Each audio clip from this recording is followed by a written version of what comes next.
Our new washer, just making sure there's no grit on there or anything.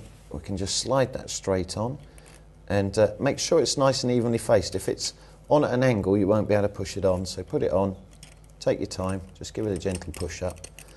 And it might be a little tight right at the end. In fact, we may even have to kind of drift that on. Let's see, almost there.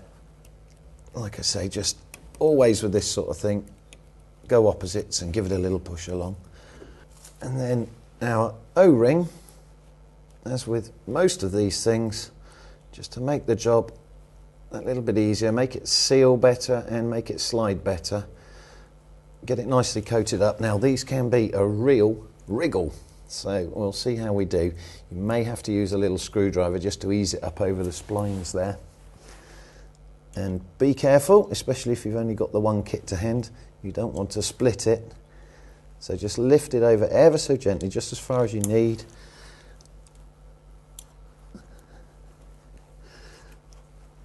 And then either roll it or slide it, however it goes along. But again, do it nice and evenly. You don't want to push it too far and stretch it and split it. Okay, I'm just actually going to have a go at just tapping that in very gently all the way round, and then we can push the spacer over, remember, with the chamfer on first. So using the rubber mallet and with the larger pin punch, just keep going round until, there we go, all the way home. Push the rubber O-ring in, get everything nice and up home. Just in case there's any grit gone in there, just make sure that's still nice and clean. Final wipe of grease to help seal the O-ring, and then you might want to just put a little bit of grease inside the spacer to assist that on its way. And remember, that chamfer is where the O-ring lives, so that chamfer goes inboard. Slide it on, and then we're ready to grease up the gasket, put it on and replace the actual hub cover itself. Okay, remember the orientation. We've got the little hole in the gasket to go over the drain hole that comes through our hub cover. This really is a job where you want to be scrupulously clean, so right from the start when we cleaned off the backing plate. And here's one of the most fiddly parts of the job then, the large O-ring, which I suspect was the main reason for the failure. Basically, this lives around the bearing itself and it is prone to flying back off. So you need to push it on, hold the backing plate,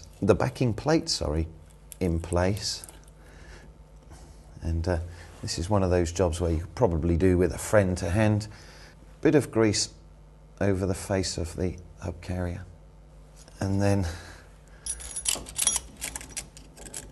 there we go, classic one.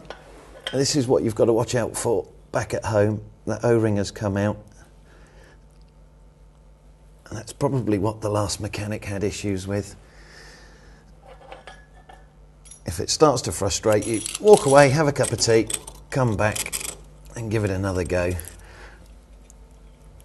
And it's so important that that seal is in the right place.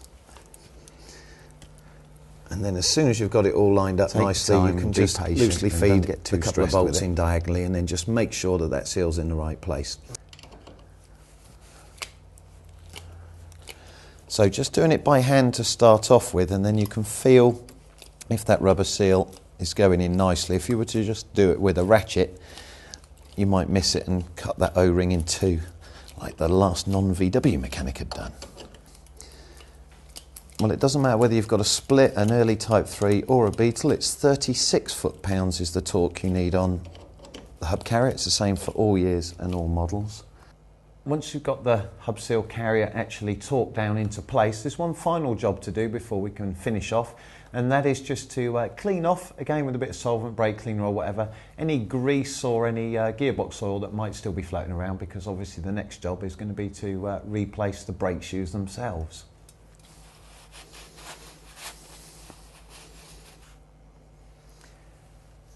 In summary then, replacing the hub oil seals on a swing axle car is a dirty, smelly job. If you take your time and clean everything off and do it methodically, it's relatively straightforward.